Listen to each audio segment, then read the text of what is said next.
Welcome back. This is the last panel today, which should be a really fascinating discussion about accountability and misinformation. You know, one of the things everyone is bemoaning these days is the amount of mis and disinformation and how that affects our democracy. And of course, if our democracy doesn't function, kind of our fundamental accountability tools won't function.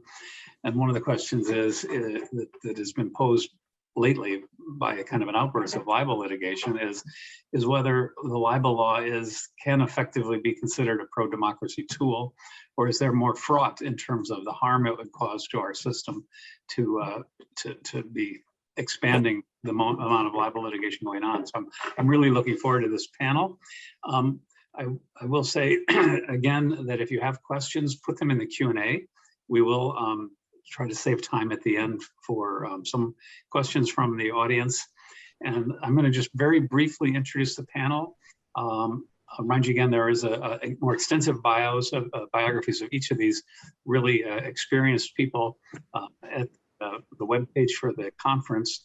But this panel is going to be moderated by Levine. Lee has represented media clients in libel invasion of privacy and other torts and issues for more than 35 years. Most recently in the litigation boutique that he started, Levine, Sullivan, Koch, and Schultz, which I was happy to join and serve with Lee for many years, and then with Ballard Spahr before he retired at the end of last year. Lee has taught for more than 2 decades at Georgetown Law School. He's the author of the treatise on news gathering, media law casebook, and kind of the definitive work on the history and significance of New York Times versus Sullivan. So we're delighted to have Lee here to moderate this panel. And I'm going to just give very brief introductions of the others, as again, I think you can get them online in alphabetical order, starting with Floyd, who needs no introduction.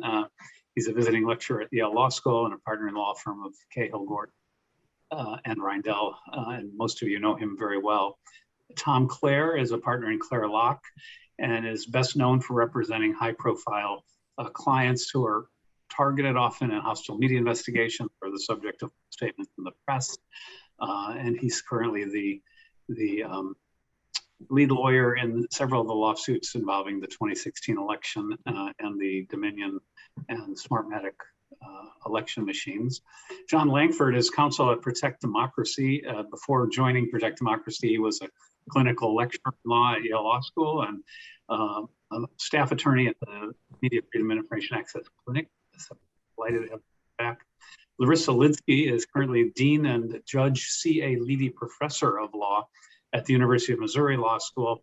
And her research focuses on the intersection of tort law and the First Amendment. And she's also one of the drafters of the restatement of torts of libel, focusing on libel law at the moment that is going on. And finally, we have Erin Murphy, who is a partner in the Washington, D.C. office of Kirkland and Elis. Her practice focuses on Supreme Court and appellate and constitutional litigation. And she's also a litigant in some of the ongoing 2020 fallout libel litigation going on. And so with that, Lee, I'm going to turn it over to you and disappear into the background. Thank you, Dave.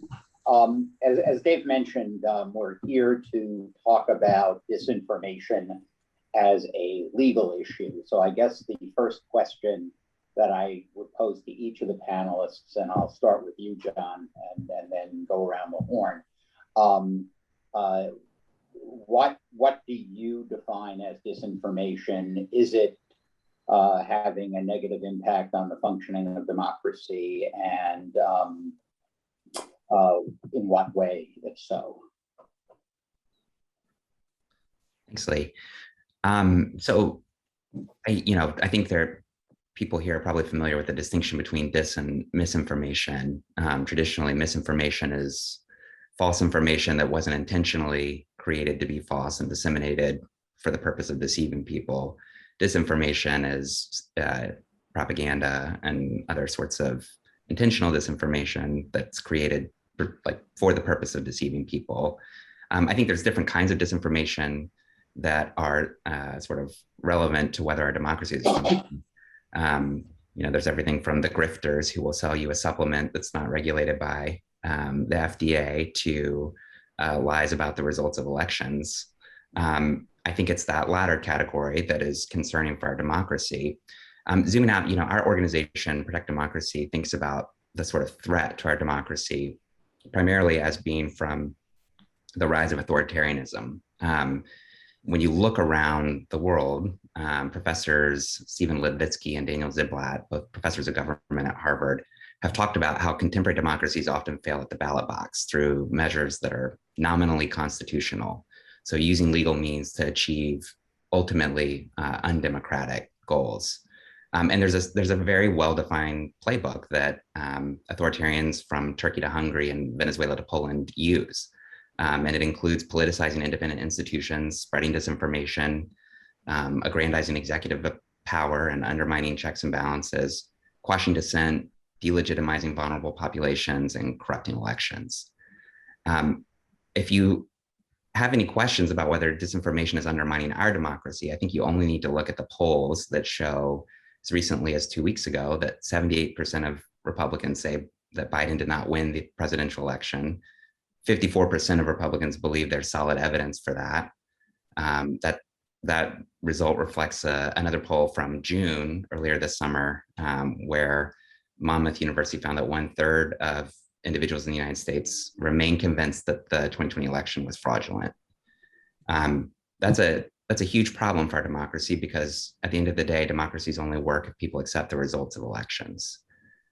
When we think about disinformation at Protect Democracy, the way we're thinking about it is as a sort of three-headed problem, that there's a problem at the speakers level, the people who are intentionally creating this disinformation. There's a problem at the gatekeepers and intermediaries level. So the social media platforms are sort of top of mind, but it includes other intermediaries or the lack of intermediaries, like the disappearing local news. And then there's a problem at the audience level with the people who have been targeted and are trapped to some effect in a propaganda feedback loop. Everywhere they get their information from is false or is confirming sort of false priors. So I think that's the disinformation that we should be concerned about, and the disinformation that is motivating our own look at defamation as a tool to combat that kind of corrosive effect on democracy. Thank you. Let me move next to Floyd. As someone who has argued effectively and persuasively over the years that the primary function, or at least a primary function of the First Amendment, is that government should not be in the business of regulating speech. And in a tradition where we at least have paid homage to the notion that truth will win out in the marketplace of ideas, do you see a problem of disinformation, and do you see it as a legal problem that can be addressed?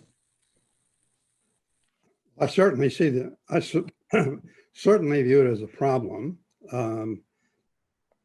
I think John has persuasively set forth the key areas, or certainly a number of key areas in which it's a problem. And it is surely a problem with respect to COVID, for example.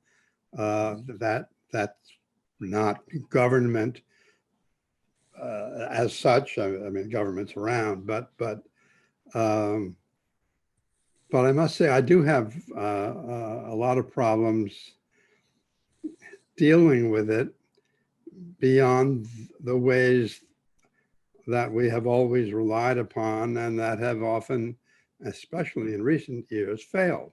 And that is relying on the notion of more information being the cure, or at least the response to less, and truthful information being the response to false information.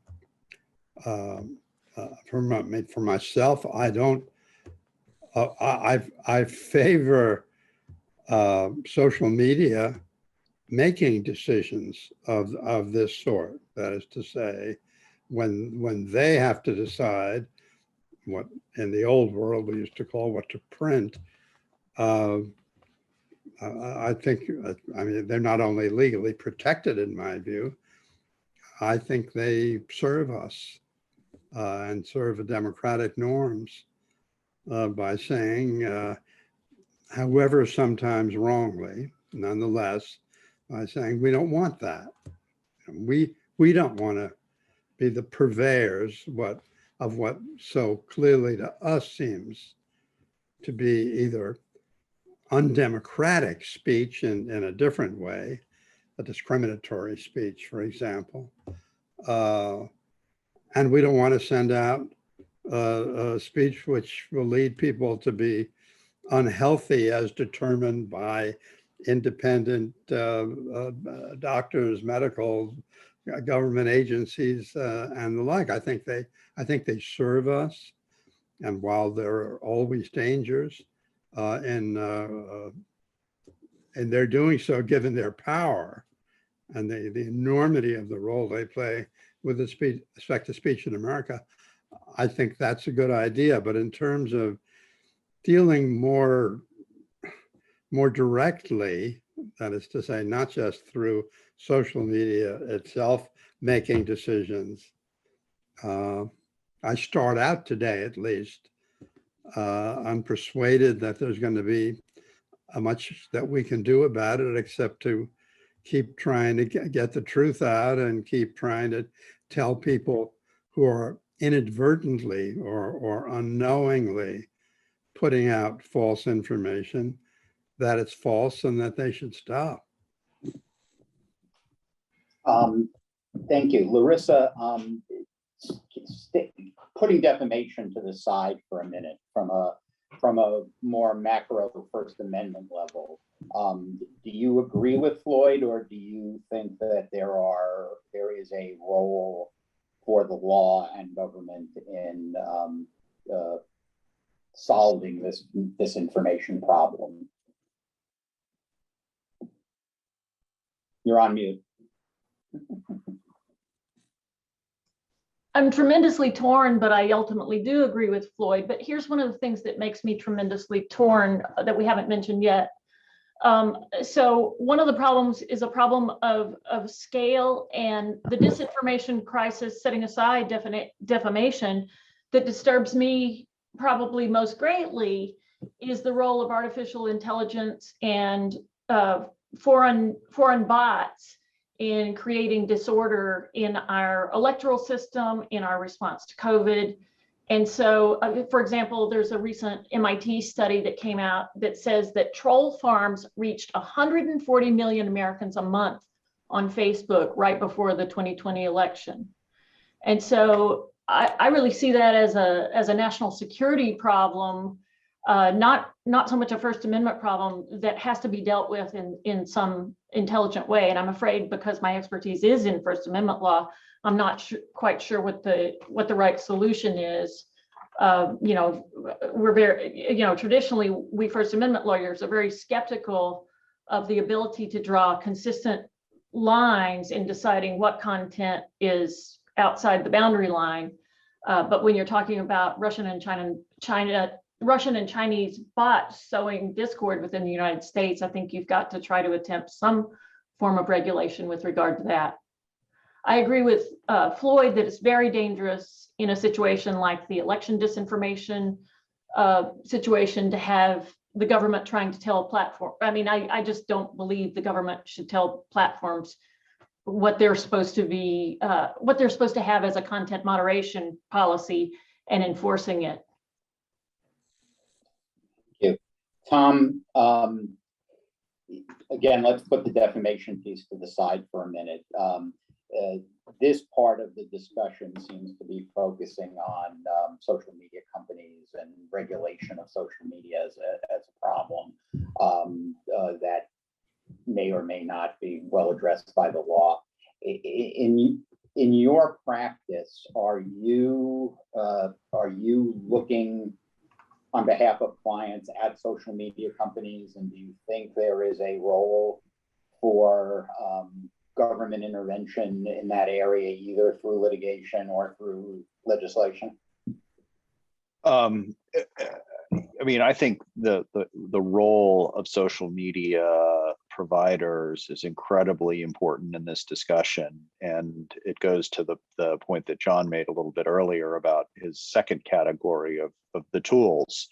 Social media is an incredibly powerful tool that has made the disinformation providers, given them so much greater power, so much greater scope, so much greater efficiency. The cost of spreading it and the ability to spread it is just, way beyond what any of us could have imagined, not just 10 years ago. And so it's an enormous problem. And for clients of mine and potential clients of mine, they are either the direct damage, they're either directly damaged by that disinformation, or they're collateral damage in that, in a way that I think has a societal cost that is, it's economic. It's beyond just the inherent value of not having disinformation out there, but there are real people, real lives, real livelihoods that are damaged through the disinformation that is spread at light speed through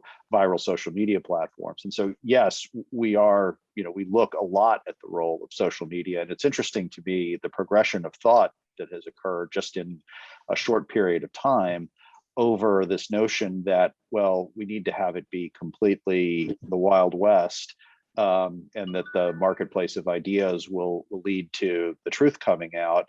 I think that social media in general, and Twitter in particular, is a pretty good counterexample of that being the case, and where more speech and the ability to have more countervailing ideas, and the truth will rise to the top. It just doesn't occur given the structural limitations of these platforms. And going back to the statistics that John raised at the beginning of the conversation, that is borne out by the fact that so many people, notwithstanding all the things that have happened in the last 6 months, still believe what they believe about the 2020 election. And it's just a power to the testament. It's not all social media's fault, of course, but it is a testament to the power of social media. And so, I think government regulation is a tricky thing. Obviously, when you're talking about topics that bear on democracy and elections, we are all a little uncomfortable with the notion of government putting a regulatory component onto it. But it's also no great solution to have these companies calling balls and strikes on what is disinformation and what isn't disinformation, and what's disinformation, what's misinformation, what types of disinformation do we think are important enough to regulate at a private level through these companies, and which aren't. It leads to all sorts of accusations and counter accusations of censorship and political bias, and it just kind of creates a secondary market in the same problem of not knowing where to go to get truthful information. And so, for my role as a practitioner, I think that I won't go too deeply into this, but I do think that there is a role for some measure of legal accountability as these companies are stepping into the role of gatekeepers more and more, and saying we do need to call balls and strikes with some measure of accountability around that. It helps. It's not a perfect tool, but it is something that helps to wrangle this very amorphous problem that we're facing, where the technology, including artificial intelligence and the bots and the things, are really outstripping the accountability measures that we can put into place. Let me follow up on that with you for just one other thought. It occurs to me that one of the impediments that you have as a lawyer representing clients who have been harmed or alleged they've been harmed by disinformation amplified or circulated on social media platforms, the impediment that you probably stares you most in the face is not New York Times versus Sullivan, but Section 230. Do you feel as if Section 230 should be amended or changed or abolished in some way? Yes, I do. I mean, I think that Section 230 creates a lot of perverse incentives across the spectrum. I mean, first of all, just the dichotomy between those outlets that avail themselves of Section 230 immunity on the one hand, and the outlets that don't have the benefit of Section 230 immunity by virtue of the business model that they're in, newspaper publishers, for example, versus Facebook. It creates all sorts of perverse incentives relative to where you can go to find truth and the different measures of accountability that you find in those two silos. And I also think that Section 230, whatever you want to think about the merits of having it or not having it, the premise has changed fundamentally now that we are in a more mature internet stage where these companies, these social media companies, are undertaking different roles than at the beginning when there was a completely hands-off of an approach. And now they are in fact calling balls and strikes beyond on different types of speech. And it goes beyond just kind of disinformation. Where the cancellation of accounts, violation of terms of service, posts and tweets on topics and viewpoints that are widely deemed to be objectionable. Those lines are drawn, I see it every day, in incredibly messy ways that are damaging and problematic for people.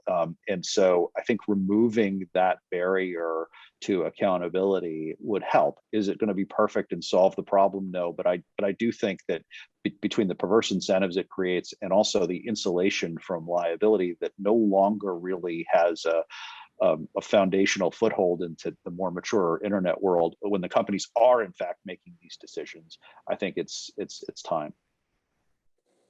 Thank you, Erin. I wonder whether you're in a position here where you are an advocate for a client. So it's kind of a hard question to ask, but I guess my question to you would be, there seems to be a consensus among your fellow panelists that there is a problem with disinformation affecting the effective functioning of our democracy. A, do you agree with that? And B, if you do, the same question I posed to everyone else is what can and should the law do about it? Sure, and just to be clear, I'm here in my personal capacity, not on behalf of my clients, but also just to put cards on the table. I represent Fox in some of the litigation involving the election. But so look, there's disinformation and misinformation and propaganda problems today, but there's always been problems with misinformation and disinformation and propaganda. And in this country, our historical tradition has been that the solution to that is not to have the government get involved and decide which information is the disinformation and the misinformation and keep people from hearing what we don't want them to hear. The solution is more speech. And I hear what folks are saying, that that doesn't always get you where you want to go as quickly as you would like. People have to make a voluntary choice to listen to all the speech, but we also are at a moment in time where people have more information available to them than ever before in history. And, if you think back, not even that long ago, 30, 40 years ago, but certainly going further back in our history, where people really had almost no media outlets and certainly no ways to go and kind of fact check what people were telling them. There is more ability now than ever to get information. And I appreciate the concern that, people hear what they want to hear. People are always going to hear what they want to hear, but I don't think that the government kind of stepping in and saying, well, then what we'll do is make sure people don't hear what we don't want them to hear is something that's going to make the situation better. I think our entire First Amendment tradition is founded on the notion that is a solution, a cure that is far, far worse than the disease. John, I want to circle back to you and pose a question within a question. I guess the first is, what role do you see for law in dealing with the kind of disinformation problems that you've identified? And particularly, do you see a role for a revision of Section 230 and or the use of defamation litigation as a tool to deal with disinformation problems? Yeah, so I think I have a few different responses to this. I think, just say at the outset, I don't suspect that anybody on this call disagrees that the sort of counter speech rationale that Erin just laid out has been for a long time and should be the primary remedy for falsehoods and fallacies. That's a very important tradition. I think that the problem is, the classic formulation of counter speech came from Justice Brandeis, and it's caveated. It says, if there be time for discussion to combat fallacies and falsehoods, then there should be more speech. And I think the problem is there's a twofold problem now. Information travels much more quickly. And two, there's not much of a discussion for some of the reasons that Tom laid out. There are silos on social media platforms so that people never really break out of the information ecosystem that they exist in. I think, to Erin's point, there's so much information that there's an inability to sift through it. And there's a kind of nihilism that grows from being overwhelmed by the sheer volume of information. And so I think that, recently former Dean Martha Minow just published a book called Saving the News, and she talks about some of the ways in which the government could combat disinformation, including amending Section 230 so that internet companies don't have distributor or are subject to the same sort of liability as distributors, so that if they're put on notice that content is false and that is harming someone, they have an obligation to take it down or they'll be liable. Even as drafted, Section 230, I don't think was intended to cover the sorts of choices that certain platforms make and what content to present to people and how to organize it. But there are decisions, including from the Second Circuit, holding that, even the algorithm that sorts the information is somehow a third-party speech such that the platform's not liable for it. So I think there's both an issue at the statutory level, but also in the way that 230 has been construed by courts. So I do see a role. I mean, I don't ever see a need for statutes to prevent people from talking in the first instance. I think that is the first and foremost concern that the First Amendment was meant to address. There should not be licensing requirements. But I think that's why defamation is a really attractive tool as well, because it's not an ex ante solution. It is, after something has been published and someone is harmed, it is a tool. I think we have to be really clear-eyed on two fronts. Defamation is a really limited tool, and it serves its purpose under the current doctrine where we know someone lied and intentionally lied, and they did so in a way that harmed someone. I think we also have to look around the world and know that, traditionally the way defamation litigation is used in countries around the world is by powerful people to silence people without power. And so, it doesn't lend itself without an advocacy community around the tool to the kinds of pro-democracy uses that it could be put to. But with all that said, I do think there is a role for defamation. And I think the thing to understand when if I could take one more minute, and I've gone on for just a minute here, is when we look at the speaker level, over and over again, this research demonstrates that more than 50% of disinformation originates with 10 internet sites or 35 users. Those are two different studies. One from 2018 about the 2016 election found that 65% of disinformation came from 10 sites. A recent study concluded that more than 50% of disinformation came from 35 Twitter users.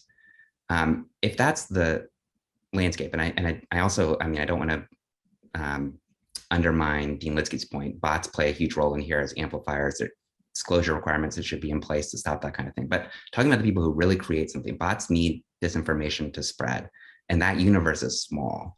And I think it's a set of I know that it's a set of repeat players who do this intentionally. Many of them do it to make money.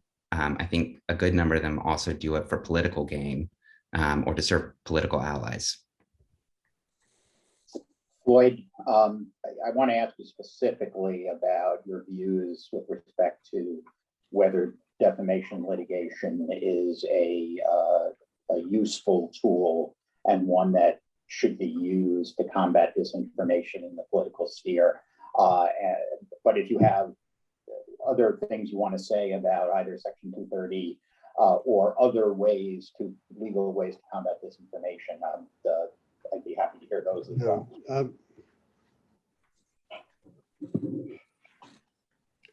I guess I don't think that defamation law is likely to be a an appropriate or useful tool to combat the sort of disinformation which has riven our country. I mean, for the most part, as has just been said by John, you know, if we're talking about 10 sites and 35 people or whatever, having this enormous impact on our society, sure, one is led to think, what can we do about that?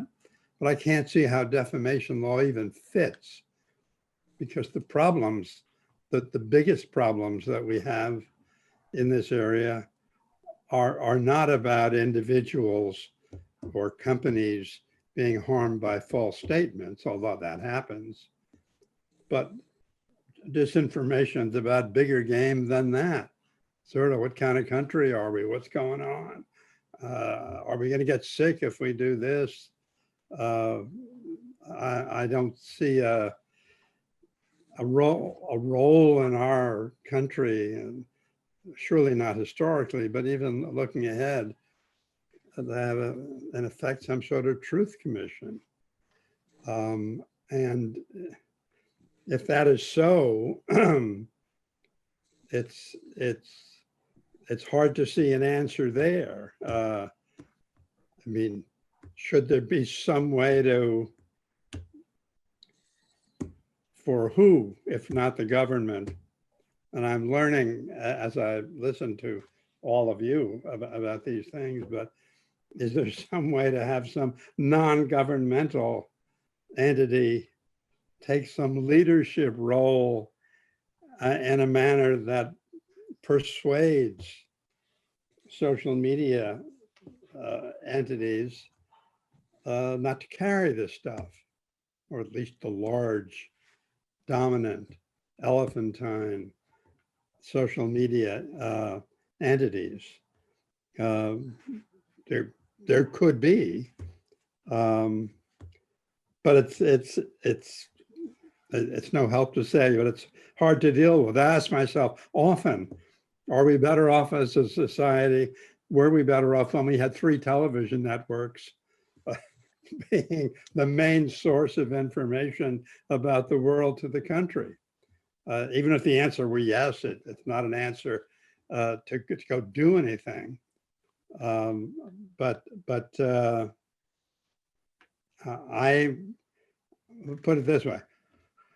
I'm not yet persuaded that we have a solution to this enormous problem, which I think we have in our society by false and often deliberately false speech about issues which are sometimes political, who won the election, medical, I'm going to get sick about this, you know, matters like that, which are good examples of things which deeply divide the country, which are terribly dangerous to us as a democratic state, or a state that seeks to be democratic in nature.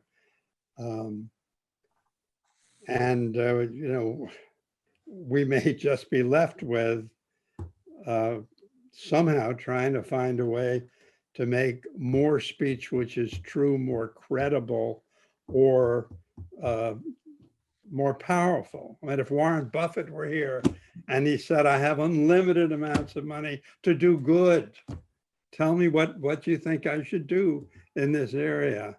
I don't have an answer yet, and I'd like to even hear one if anybody has it.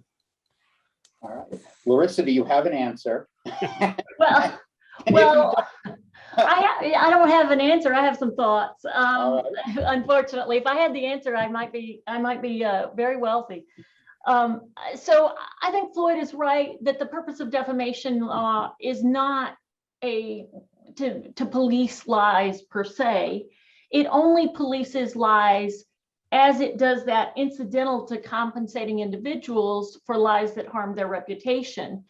And I don't know if y'all saw this morning that in the Texas case involving Alex Jones, the radio host, I guess you would say, who claimed that the parents of the poor children who died at Sandy Hook, he claimed the parents were crisis actors and they had to go into hiding. They got death threats. They can't even visit the graves of their children still because of the danger they're in, because of Alex Jones perpetuating these lies and conspiracy theories.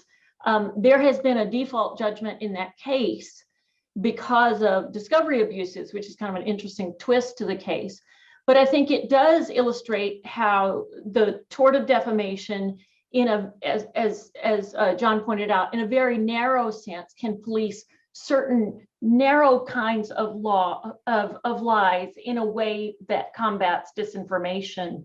And I think that's successful. So one of the roles of defamation law is to compensate for lies that harm reputation and also to chill those lies in the future. On the other point of Floyd's, one of the reasons we don't set up truth commissions, there really are two rationales that appear in the Supreme Court's decision. One that's been awfully prominent in the Roberts Court is that we're afraid that the government will engage in tyranny to keep itself in power by keeping from us information that would be damaging to it. So the anti-tyranny justification for not setting up truth commissions is one piece of it. I tend to be on I tend to place a lot of emphasis on the other rationale myself, and that's the fallibility rationale. We don't want government or anyone else, including an NGO, setting up a supposedly neutral commission to determine truth, because they're just so inherently fallible. And even with all the problems that we've seen with coronavirus misinformation, some of which is coming from Russia, but even with all of the problems than that, and people saying follow the science, well, sitting here as a centrist looking at both sides, I see people on both sides not seeming to follow the science and claiming that they've cornered the market on truth and only they have cornered the market on truth. And so it makes me a little nervous to think that anyone in this current environment could be trusted to be set up as that neutral arbiter. And I think the controversy over Facebook's oversight board illustrates some of that. Thank you. Let's switch focus a little bit here to the use of defamation litigation to deal with or combat disinformation that is top of mind to most people these days, and that's the suits that Tom and his colleagues have brought against Fox and others for what they allege to be false and defamatory statements about the Dominion voting equipment and Dominion Company. Tom, why don't you take a few minutes for the uninitiated and walk us through the allegations of your complaints, who you've sued, and what the status of the cases are? Sure thing. So I represent Dominion Voting Systems, which has obviously been the subject of a lot of the false information that has been spread about the 2020 election.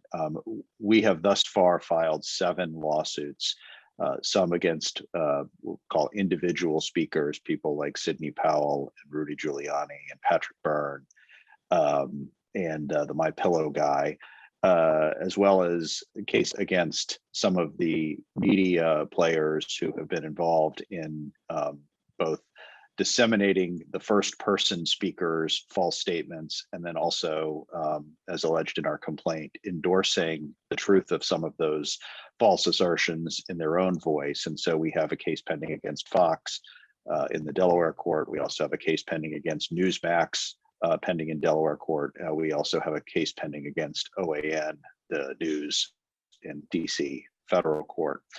And those are the cases that have been filed thus far. There may be more to come, but we are at a relatively early stage in the case. We filed them over a period of time starting earlier this year. The individual speaker cases against Sidney Powell, Rudy Giuliani, and the My Pillow guy have been tested by a motion to dismiss that was filed by those defendants in federal court in the District of Columbia. A hearing was held on that motion in June, and maybe 6 weeks ago, we got a ruling from, maybe longer than that ago, a ruling from the DC court allowing those cases to go forward, denying those motions to dismiss in their entirety. And we are now in those 3 cases in the process of organizing ourselves to begin discovery. The media cases are at a slightly earlier stage. The one that is the furthest along is the case against Fox pending in Delaware State Court. We filed that complaint. It has also been subjected to a motion to dismiss that was filed, and it was argued at the end of August, and we're waiting on a ruling from the judge in that case as to whether or not the motion will be granted or denied.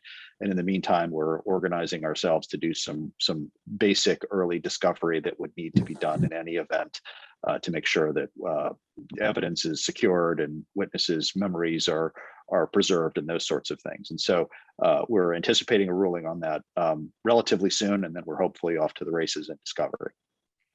Before I give Erin an opportunity for reply and rebuttal, let me ask you this, Tom. Do you view the purpose of these cases as being exclusively to get redress for your clients from injury to reputation, or do you also see it as as part of the purpose being to make sure that truth wins out in the marketplace, and that we get a definitive judicial determination about what Dominion did or didn't do in connection with the 2020 election, or is it some combination of both? Yeah, I think it's both. I mean, obviously, the goal here and the very specifics is to make sure that the Dominion and its employees who have suffered catastrophic harm, both kind of economic but also very personal harm by being subjected to this over the last 11 months or so, that they're compensated for the damage to their reputation, to their businesses, and to the economic investments that they've made. That's clearly a critical and driving purpose behind it.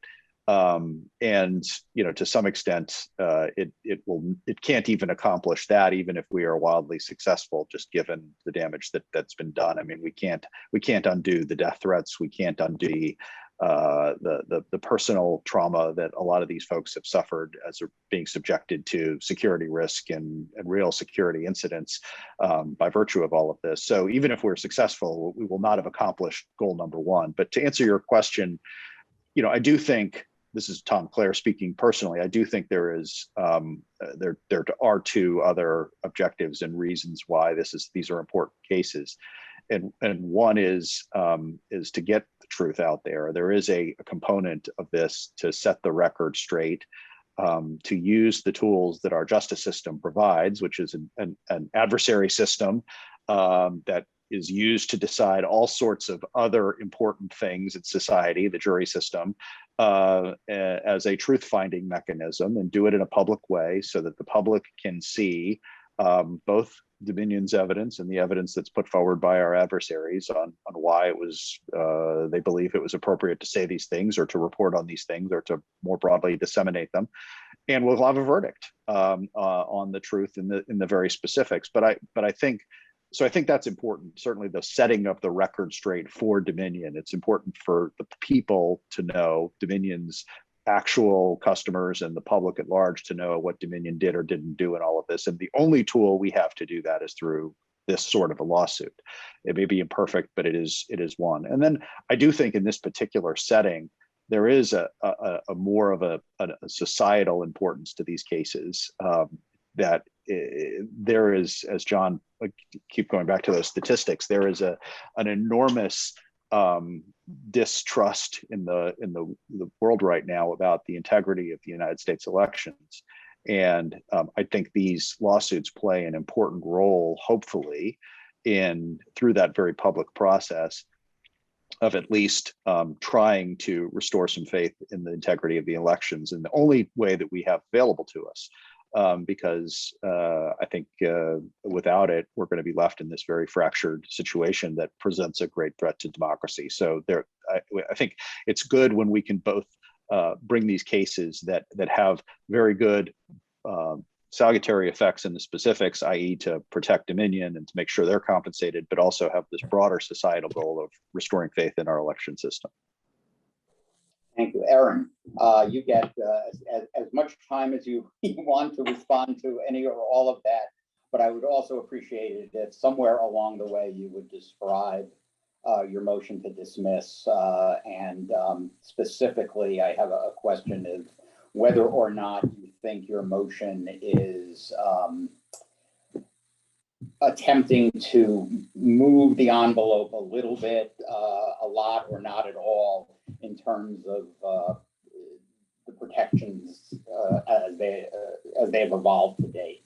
In other words, do you feel like you're relying on well-settled principles of law, or do you feel like in this kind of evolving media ecosystem, you're needing to move the law in one direction or another?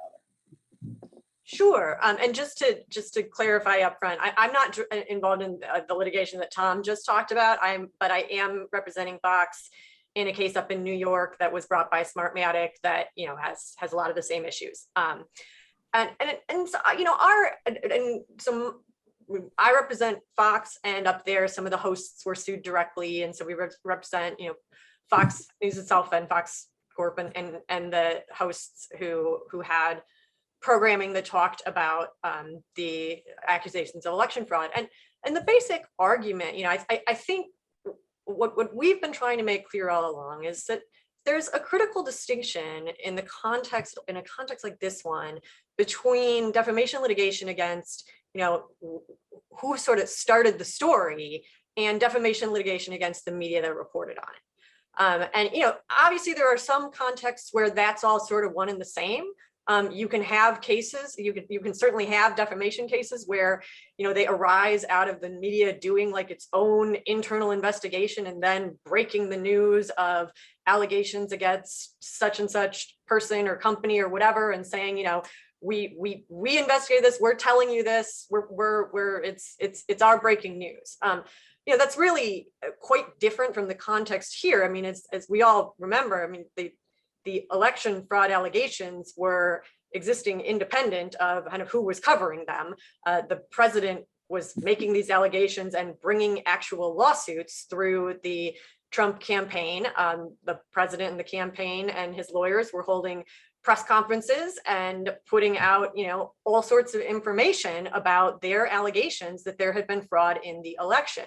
And our basic contention here is, as just a foundational First Amendment principle, that is information that the public has a right to know, regardless of whether it's true or false. I mean, you can make an argument that the public has almost more of a right to know if their own elected officials are saying things that prove to not be true, or that, some would say their elected officials knew were not true. That's critical information for people to have about their elected officials, about what is going on in their government.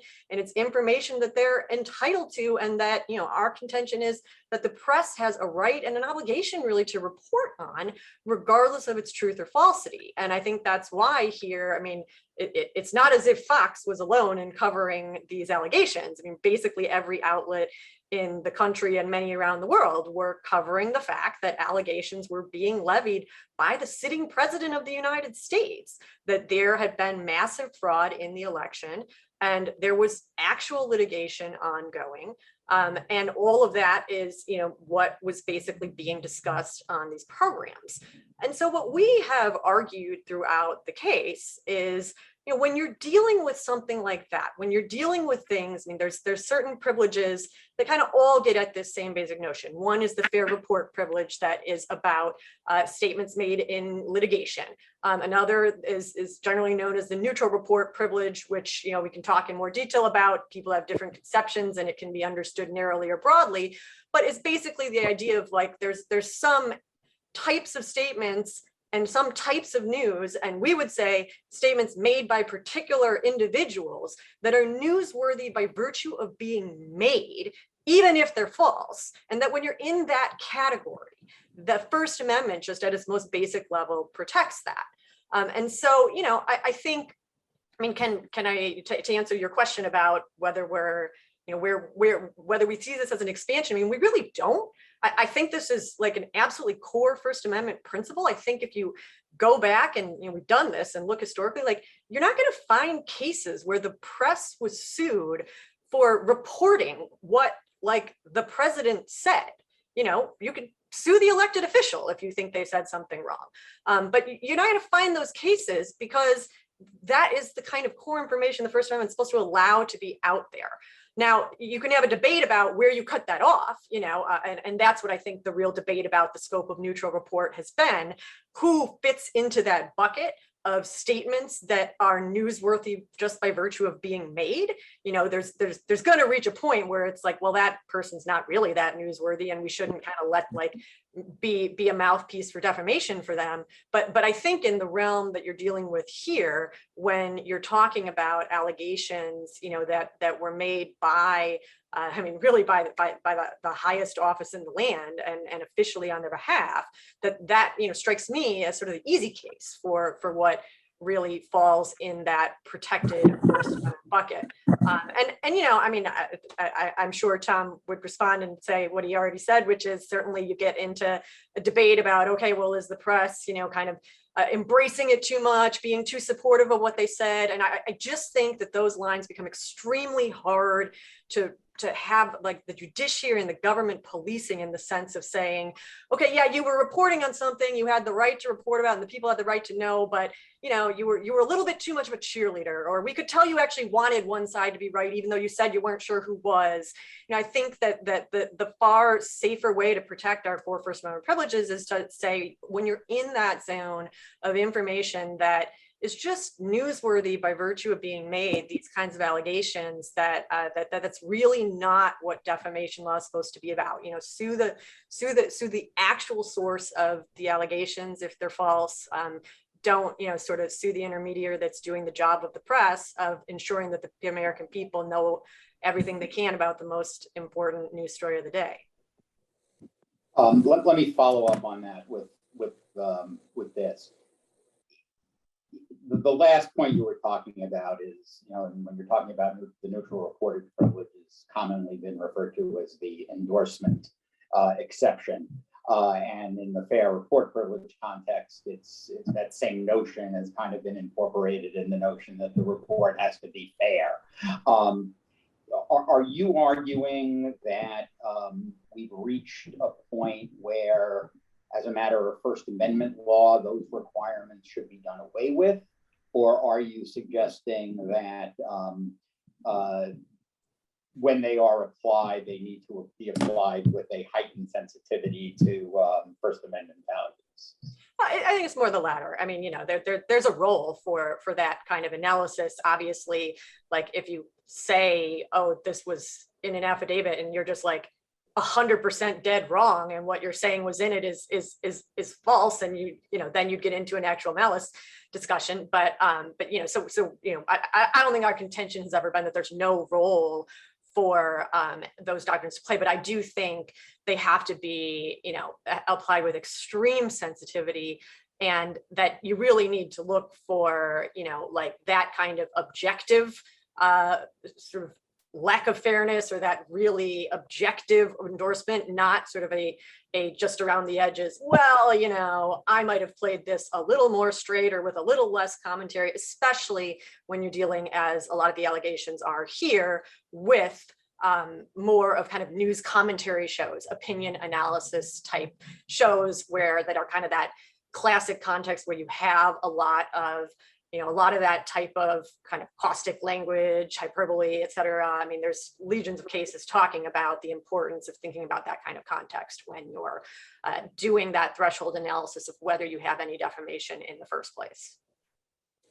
Thank you. Let me go around the horn quickly to the other three of you who are not representing clients in one of these cases. And I'll start with you, Lyrissa. And the question is, is the existence and litigation of these cases A, good for democracy, B, good for libel law, or C, none of the above? Oh, good for democracy, good for libel law, or none of the above. I do think it's good for democracy, because I think we had gotten into this customary manner of speaking as if, even within institutions that we normally think of as having some obligation to truth, like the executive branch and like the mainstream media, I think we'd gotten so far towards speaking as if truth didn't matter that these suits may be a corrective. I think they've already been a corrective. You've already seen some media outlets apologizing. You've seen Fox even pull back from the way it was characterizing these things because it's, I think, I don't want to put Erin on the spot at all, but I think Fox is obviously fearful of the potential for liability, especially when the suit is for billions with a B dollars. So I think that is a useful thing to remind people that defamation is out there to guarantee that our public discourse has some necessary anchor somewhere in truth. Is it good for defamation law? I think it would be a positive thing for defamation law if we would clarify the status of the neutral reportage privilege. I am working with my wonderful co-reporter, Robert Post at Yale, on the new restatement of defamation. And we took some of our initial drafts to the advisory meeting, and our advisors were very, the strong consensus among our advisors was that something needs to be done to clarify the neutral reportage privilege, precisely because of cases like this one. It is newsworthy. If the president thought that the vice president was putting thoughts in his head or trying to kill him, then we would want to know that as a populace, and the media should be able to report that to us because we need to know that, even if they don't believe a word of it. I think the harder problem here is, did the media outlets actually endorse the meaning? I mean, is there a First Amendment interest that the public has in having the information plus the endorsement together? I guess I'm pretty skeptical about whether that adds or in fact detracts. So I think it might be valuable for defamation law if it clarifies these doctrines. Whether it's the right case to set that up, I don't know. Even within neutral reportage, Erin didn't mention this, and her brief is so skillful. I recommend it to you, as I actually recommend Tom's complaint as well. It's beautiful. Both are beautifully written. But one of the skillful things in the reply memorandum from Erin is it doesn't talk about one of the controversies in Fair and Accurate report, and that is whether you must rely on the litigation document before you can take advantage of the Fair and Accurate report privilege, or whether when you say something and then it goes to litigation afterwards, you can claim the Fair and Accurate report privilege based on finding the document afterwards. And that in the reply memorandum, it slides past that a little bit, and I'm not even sure what the actual facts are because it kind of slides right over that distinction. But I think it could serve to clarify Fair and Accurate report as well. Thank you. John, same question. Yeah, I mean, I think these cases are good for democracy, and I think they're good for libel law for many of the same reasons that Dean Lidsky just laid out. I want to make a point just quickly that responds a little bit to what Floyd was asking, which is, is the kind of disinformation we're talking about that concerns us about, that we're concerned about, is it sort of amenable to defamation litigation? I think one thing to keep in mind is Dominion and Smartmatic are unique and that they're very core political speech, but about a specific actor. But they're not as unique as you would think. When you look around the lies that have permeated our elections, think about the stories that postmasters were backdating ballots, or the Arizona audit story, which fixates on the Maricopa County recorder, newly elected Stephen Richer, and his role supposedly in deleting ballots. Think about Pizzagate, or the lie that Pope Francis endorsed Trump. I don't suggest that Pope Francis would ever sue or should sue, but I mean, these are lies that concern specific people. And the thing to keep in mind is, information operates on details. I mean, the people who consume disinformation, they also want to know who, what, where, when, why. And the information is damaging to the victims precisely because it's full of details and names. That's why people receive death threats. So I don't disagree with Erin that at some level, the people who are purposefully putting this out and starting these lies are really at the core of this. But on the flip side, I think there are extreme risks to litigation against a major media entity like Fox News, which is that the neutral reportage privilege or the fair report privilege will get construed in a way that damages what I would consider to be more legitimate reporting than what happened in the context of these cases. The flip side is the risks are huge when a Fox News picks up a lie like this. And the thing that we have to guard against in construing the privileges is what I would call like malice laundering. What we can't have happen is a universe of people who are out there operating with actual malice that gets laundered through the fair report privilege or the neutral reportage privilege and disseminated to thousands, millions of people, maybe billions of people through a major news entity. So, there's a kind of, there's a interesting, I think, tension here, which is that what makes defamation litigation useful in all the ways that Tom suggested, it's a public accounting for the truth and it's salient to the public and people care about it. It's because the stakes are huge. This $1 billion damages is huge. It is what makes defamation litigation very scary and very concerning because you don't want major news outlets going out for what is, fair and accurate and professional news reporting. I will just make, one last, I think the other issue that would be interesting to hear about if there's time, there may not be, is that part of what we're talking about, what happened in the Fox case, it wasn't just Fox commenting on things. I mean, they brought the same people who spewed the same lies on air over and over and over. I would say lies. And so that to me is different than what we've seen in the past when we're talking about the neutral reportage privilege, but I also do not want to put Erin on the spot in this. Yeah, and unfortunately, we don't have time to put Erin on the spot because we're running out of time, and I do want to give Floyd the last word on this last question, which is about these cases in particular. Good for democracy, good for the First Amendment, good for libel litigation, none of the above. It's almost unimaginable that these cases would not have been brought. I think that's true in any democratic society. But that doesn't mean that the result is preordained, especially to outsiders like most of us here.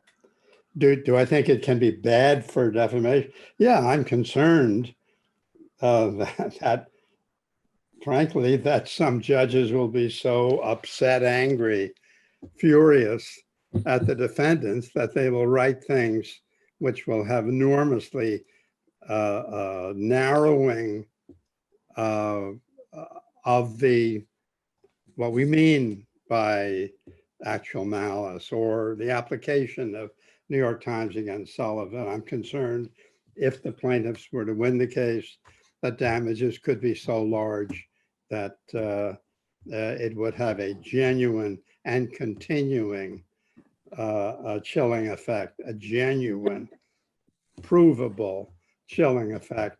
I mean, I've spent too much of my time in my career with smaller newspapers and broadcasters and the like that were not willing to take the chance to do this or that because there was, as advised by counsel, a real risk of a libel suit and a level of damages.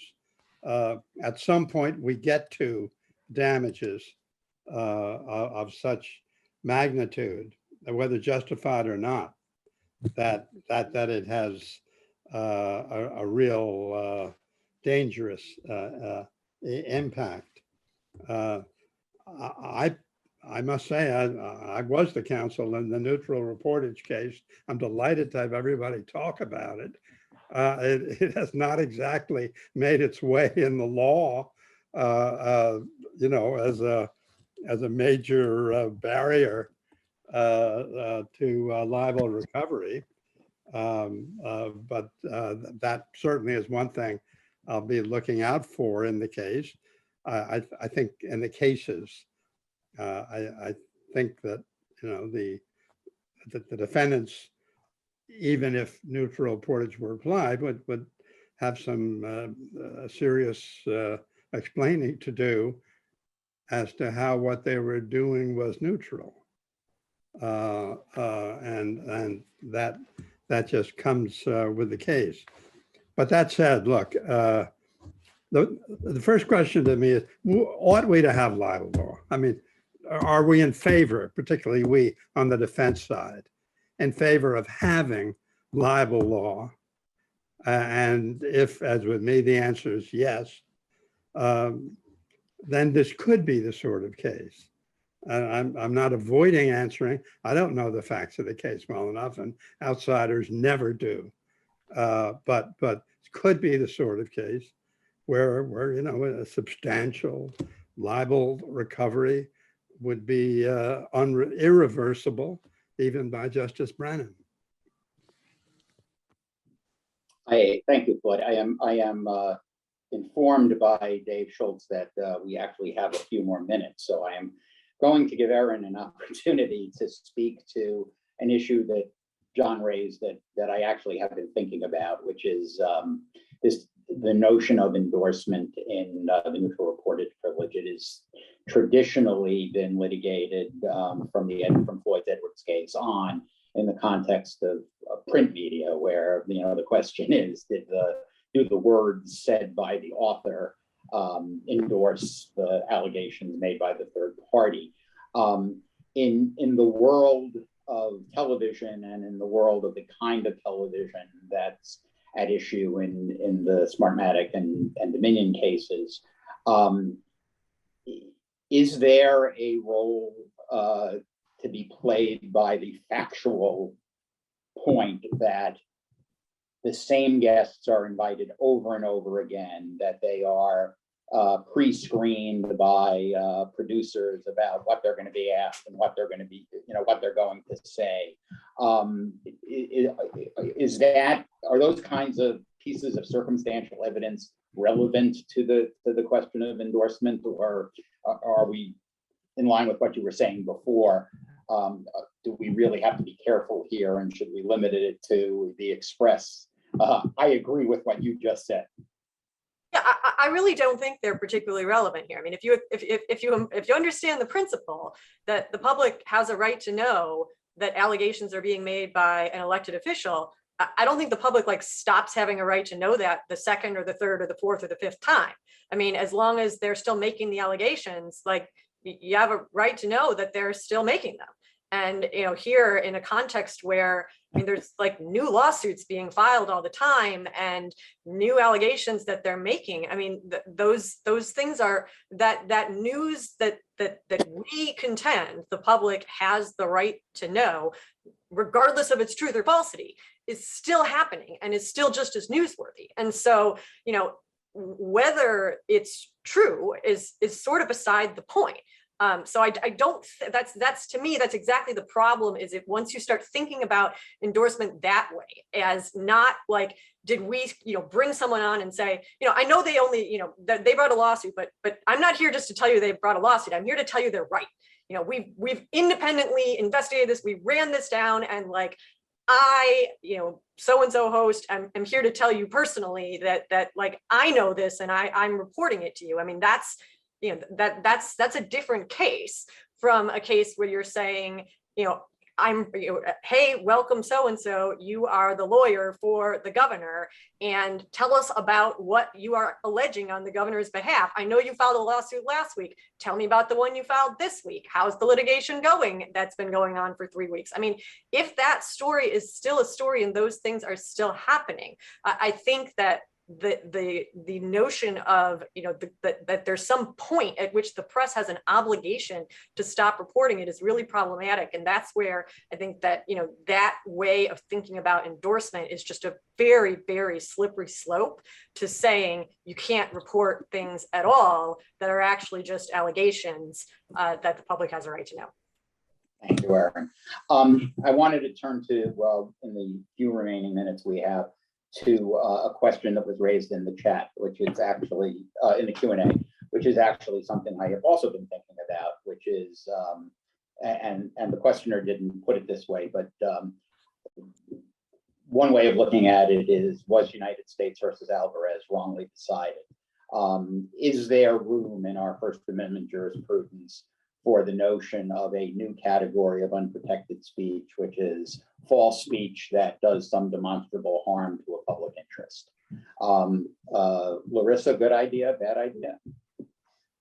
I thought Alvarez was correctly decided, and so I view Alvarez as asking two questions. So speech, does speech cause harm, and should the government regulate it? And so the point of Alvarez is that certain kind of lies don't cause the kinds of harm that's cognizable by the First Amendment, because it can be reflected or it can be corrected in the marketplace of ideas. Other kinds of lies do cause harm that's cognizable, for example, when they harm individual reputation. So we don't, I mean, again, we don't want a National Truth Commission because of the dangers that we talked about earlier. And I think that's exactly what Alvarez says. Floyd? I agree with that. Don? I also agree with that. Okay. Tom? I'm not sure I have a fundamental disagreement with it. I really don't. I think, but I do think there are elements of that about the public harm and speech that we as a society can say have a damage to the public that informs the way libel law in particular ought to develop. I mean, you know, there are dangers here, not just to the dominions of the world, who are, of course, damaged in an acute and very specific way that manifests itself economically. There is a public harm to the spread of this information. You know, we saw that on January 6th. We see other people being damaged and hurt by it. And there is an inherent damage to being exposed to disinformation. You know, and I'm not here to suggest we create a right not to hear false information that gives people private rights of action. But I do think that you know, to the extent, I do think that some of the principles swirling around that case about the damage to people and the public interest in false information, we're starting to see it in other sectors. We're starting to see people recognize that, you know what, there's certain things, there's certain words, there's certain phrases, there's certain concepts that we have an expectation we don't want to be exposed to. And it doesn't mean that we're going to engage in prior restraint. It doesn't mean we're going to criminalize that speech. It just means that if you're going to engage in that type of speech, it's okay to have some consequences with it. And that's, you know, that's, I think, the position that I would take. But I don't have a fundamental disagreement with the way the case was decided. I just think that there is a public interest in this that sometimes gets lost, and we talk about the gladiator battle between a media outlet and a private plaintiff. Okay, thank you. We are just about out of time, so I'm going to thank the panel very much for a really, really fascinating discussion and turn it back over to Dave Schultz for whatever last housekeeping he needs to do. Yeah. Well, and let me thank you too, Lee. That was really interesting. Appreciate all of you taking the time. Thank you very much. And for those of you in the audience, I hope you'll join us tomorrow. We're going to have some panels focused on project clinics are doing that address some of these issues. And also there's going to be a really interesting discussion, I think, with Dean Chemerinsky and others about how do you teach First Amendment values to a generation of students whose instincts may be anti-First Amendment, or at least don't see the value in allowing free speech the way many of us would accept. So it should be a really great discussion and opportunity. We'll be resuming at 9 o'clock tomorrow, and we hope we'll see you then. You should be aware, I think there is a separate link for tomorrow. So check your registration because I don't believe this link will be live then, but otherwise we'll see you all you clinicians, at least in the morning. And thank you again, panel. It's been a very good day. Thanks.